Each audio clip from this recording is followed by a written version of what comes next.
हरिद्वार से हैं और अपने परम पूज्य स्वामी जी महाराज, रामदेव जी महाराज और परम पूज्य आचार्य जी महाराज का नाम आपने सुना ही होगा। तो पूज्य महाराज जी और पूज्य स्वामी जी ने जो पतंजलि योगपीठ है वहीं पर हमारा एक अनुसंधान संस्थान है जिस पर हम लोग सब जड़ी बूटियों के ऊपर काम करते हैं। तो पिछले 2 महीने से हम लोग अपने घरों से निकले हुए हैं और हम लोग अभी गंगोत्री से गंगा सागर तक हमको जाना है। तो अभी हम लोग उल्टा आ गए हैं, हम लोग गंगा सागर से गोमुख की ओर जा रहे हैं। तो लगभग पिछले 2 माह से हमारी ये यात्रा चल रही है।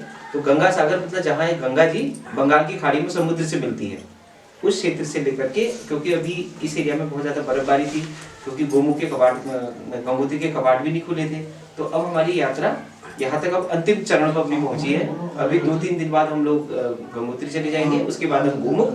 तो हम लोग क्या कर रहे हैं कि गंगा नदी के किनारे किनारे ये जो कार्यक्रम है पूरा, ये भारत सरकार का जो जल शक्ति मंत्रालय है उसका एक प्रोग्राम है।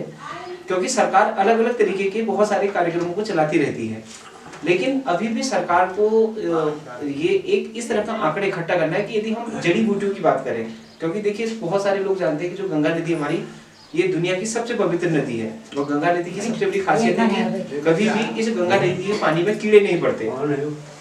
तो ऐसी इस गंगा नदी में क्या ऐसी खास बात है, कौन सी इस नदी के किनारे ऐसी जड़ी बूटियां इन क्षेत्रों में पाई जाती हैं, तो इसमें एक रिपोर्ट पूरी बनानी है हमको। तो जो भी जड़ी बूटियां गोमुख से लेकर के गंगा सागर तक इस नदी के किनारे किनारे मिलती हैं, हम पूरा उसका अध्ययन कर रहे हैं। इसके साथ साथ जो गंगा नदी है, हमने जैसे हम पश्चिम बंगाल में गए, बिहार में, झारखंड में, उत्तर प्रदेश में, बहुत अलग अलग क्षेत्रों में गए। अब यहाँ तो हमारा गंगा जल इतना साफ है, गंगा जी बहुत ज्यादा साफ है और कोई गंदगी नहीं है। लेकिन यदि हम कानपुर और उधर उत्तर प्रदेश की बात करें तो आप सोचिए गंगा जी इतनी ज्यादा प्रदूषित है कि आप उस पानी का आचमन तक नहीं कर सकते, हम नहा भी नहीं सकते।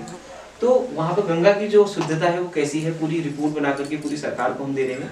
इसके अलावा हम लोगों को भी जगह जगह गाँव में जाकर के जागरूक करें। अभी भी हम लोग की प्रधान जी 10 वैज्ञानिकों की पूरी टीम आई हुई है।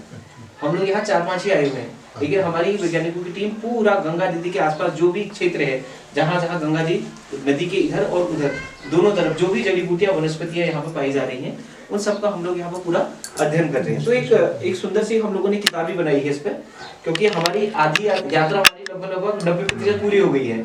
तो इसमें आप देखेंगे एक किताब है, इसमें देखिए पश्चिम बंगाल में कौन कौन सी जड़ी बूटियां पाई जाती हैं, उत्तर प्रदेश में गंगा के किनारे कौन सी जड़ी बूटियां हैं।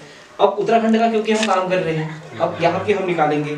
इसके अलावा बहुत सारे जो रोग हो जाते हैं, हमें उन योग क्रियाओं के माध्यम से हम ये जो रोग है उनको कैसे सही करें। इसके अलावा आज के समय में हम देख रहे थे कि गाँवों में पलायन बहुत ज्यादा हो रहा है, रोजगार की बहुत समस्या है।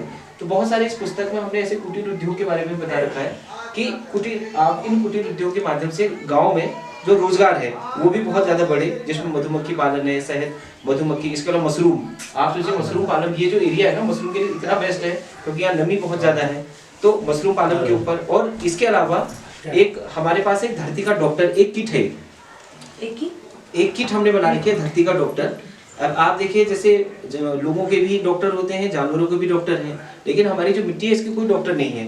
खैर गांव में तो सब लोग गोबर की खाद डालते हैं, हमने ज्यादा शहरों में इतना ज्यादा देखा कि लोग इतना ज्यादा अंधाधुंध कीटनाशक जो अपने खेतों में डालने हैं, सोचते हैं कि किसी ने 1 बोरा यूरिया डाला है तो मैं 2 बोरा डाल दूं, हमारे यहाँ धान और गेहूं की फसल उसको और ज्यादा मिलेगी। तो लास्ट में होता क्या है कि ये जितना जो हानिकारक जो कीटनाशक है ये सब मिलते मिलते वही पानी में जाता है, उसी पानी को हम लोग पीते हैं। और आज के समय में देखिए बहुत सारे लोग ऐसे हैं जो कहते हैं साहब हम लोग ना मांस खाते हैं, ना बीड़ी पीते हैं, ना गुटखा खाते हैं, हम दारू तक नहीं पीते, लेकिन हमको बीमारी कहाँ से हो गई। तो इसका कारण यही है कि जो इतना ज्यादा हम लोग ये कीटनाशकों का प्रयोग नीचे की तरफ जो किया जा रहा है, तो वो कुछ न किसी न किसी रूप में हमारे शरीर में आने ही आना है। तो मैं वो प्रधान जी से कहूँगा कि एक बार पुस्तिका को आपको दूं, तो इसका भी हम लोग एक बार विमोचन करें कि आपके लिए हम लोग लिखे हैं। प्रधान जी आप गाँव में सब लोग दे दीजिएगा, हम ये सब पुस्तक आपके लिए छोड़ जाएंगे। शर्मा जी ये भी आप लीजिए, नटा जी हाँ गाँव में छोड़ दीजिएगा सब लोग। शर्मा जी एक फोटो